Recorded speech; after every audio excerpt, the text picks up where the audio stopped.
Hello. This video is part of the series of how to set up an event in the BCG Event Manager.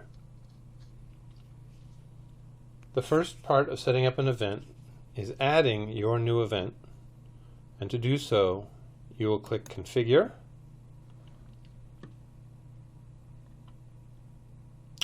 and then Events. You'll see the list of all existing events, and to add your new event, simply click the Create New Event button. When you're creating a new event, choose a meaningful name. For example, Austin Event. Your name, whoever you're logged in as, will be identified as the event creator. You must select the country. In this case, I will choose the United States, but it could be any other country in the world. And as you can see by the warning here, you really have to be careful that the time zone you select later will align with the country that you're choosing. In this case, I'm in the United States, and the city I'm going to choose is Austin, Texas. The time zone for Austin, Texas is U.S. Central Time. So I'm going to scroll down until I find Central Time and pick it. And then I'm going to choose the start date and the end date for my event. In this case, I'll move forward to September of 2016, and my event will run from September 5th all the way to September 9th. Then you must choose the hours of operation for your event. These are considered to be the standard hours of operation. Although it is possible to create meetings outside of these hours, it just takes a little special work to do. That will be described when we discuss the grid and how to request meetings. In my case, my event is going to run daily from 8 a.m. to 4 p.m. And because I'm in the United States, I'm going to use the $ currency symbol. In Europe, of course, you would use the euro symbol and so forth. My time format is going to be 12-hour, although you can choose 24-hour military time if that's what's most appropriate for your team. But this is the format that time will be printed out in almost all cases. So make sure that not only your team, but those who will receive emails about meetings are familiar with whatever time format you choose. You can also choose what the minimum number of participants allowed in a meeting will be. For example, some companies have a policy that you're not allowed to create a separate meeting in a booked meeting room with fewer than 5 participants. In my case, I'm going to choose 5 participants.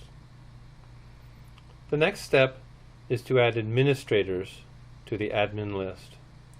These are people who, although they didn't create this original event, of course you did, they can come in and make changes to the event, they can run reports on the event, they can adjust the grid to add or change meetings. So I'm going to add one person to my admin list.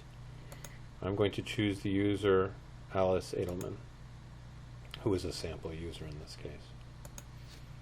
Under the description, you can put any description that you choose, and you may include HTML elements in the description.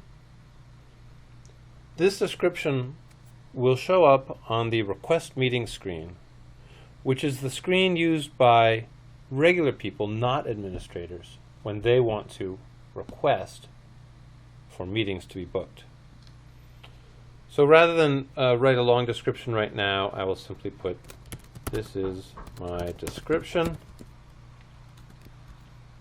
and I will make a bold item that says hello there, just to show that it can be done. Next comes a section called Email Credentials. Different groups in your company will probably be making different events, and they will have an email box that they use as the central place from which all emails about the event originate and to which emails with questions about the event come. So you should fill out, and you may need to consult your IT group, you should fill out the username and password for that particular mailbox. You can also make it so that the emails appear to be coming from a slightly different address than the one that you have chosen. Again, consult IT about what's appropriate here. And these next two fields, the email contact text and the email signature text, are used when creating or adjusting, that is, customizing, the email templates that will originate from this meeting, from this event, excuse me. I'll give you an example. When you create a new meeting in this event, an email called the meeting created email will be generated, and it will be filled in with a lot of automatic data. Part of the data that I might want to be filled in to that email would be something like this. If you have any questions, contact Ken Demarest at, maybe I would give it a phone number. Then at the very bottom of the email, I might want a standard signature to appear. So, for example, thanks, Ken Demarest. You can customize these, and then you can use them in your email templates, and you can see more about that in the email template video. One last word before I complete this section of the video, and that is, if the event you're creating is very similar to another event that you've created, you may click on the Copy from Event button in the upper right-hand corner, and you can choose any other event that you want to copy from, and when you do and click OK, it will take the data for that event and overwrite everything in this event. So of course only use it if you have another event that's a good pattern for the event you're about to create, has the same admins and so forth.